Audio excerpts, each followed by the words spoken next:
Okay, go ahead. Hi, I'm Ana Samaniego, Douglas Unified School District Superintendent, and today we are here giving parents information on the new state law, which is under Arizona House Bill 2484, which prohibits the use of student cell phones in public school districts.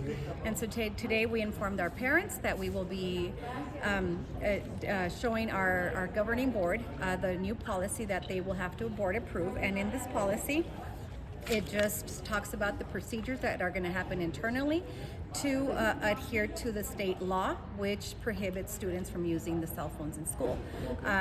It's going to be a trial year. We know that everybody is used to using cell phones. Unfortunately, this law, we have to adhere by it, and so will students and so will staff. And so there will be procedures implemented at every school site to ensure that students are following it. What the law prohibits is the use of wireless devices during the school day. And what does the school day mean? It means when they're in school, in class, during passing periods, during lunch, during recess. That is what the school day constitutes. Now, there are parameters and exceptions to the law. And so if a teacher allows it for educational use within their classroom, students will be allowed to use it. Okay. There are many apps out there that are being used in education.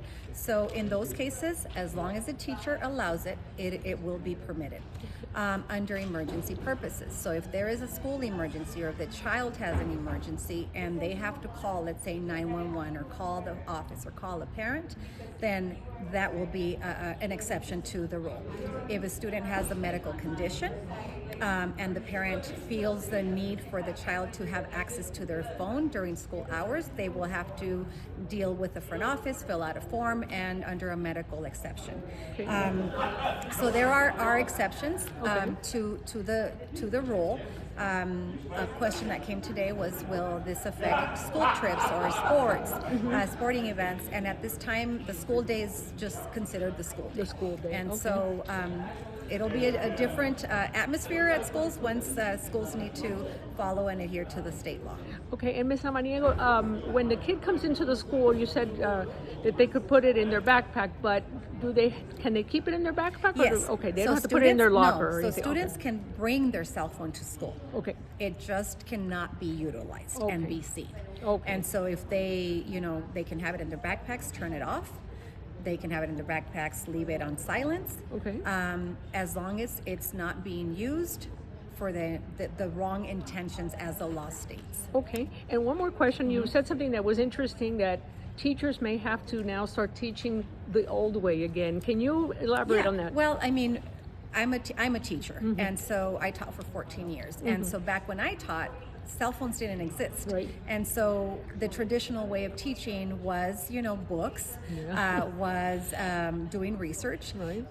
And was a more direct engagement with the students. And so we didn't have the barriers or the difficulties of dealing with technology that's working against us as educators. So as these times are now coming forth without the use of cell phones, teachers are going to have to find their groove again in teaching directly to kids, having full engagement, and not dealing with the distractions of the cell phone, which are happening in every school right now. Do the teachers have to be talked to and given a little training, because this is so different? Oh, no, yes, no. Yeah. And that's the policy that we're going to be implementing says that every school leader will have to meet with their staff, give some training, give some direction, because this will be an adjustment for the educators as well. Yeah. And so just like we do at our homes, we rely a lot on technology. Teachers do in the classroom too, and students do. So it's going to be an adjustment, but not impossible. We're just going to have to slowly roll it out, implement it, and let kids get used to this, and the staff and the parents. Okay, and my last question, why did this come about? Because there was just too much distraction in school?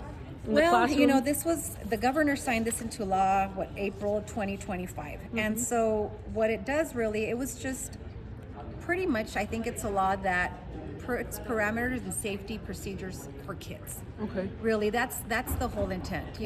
Keep kids safe from internet fraud, from getting into trouble, from doing things that are preventing them from being educated. And so I think safety was a top priority for the governor. Very good. Okay, well, thank you so much.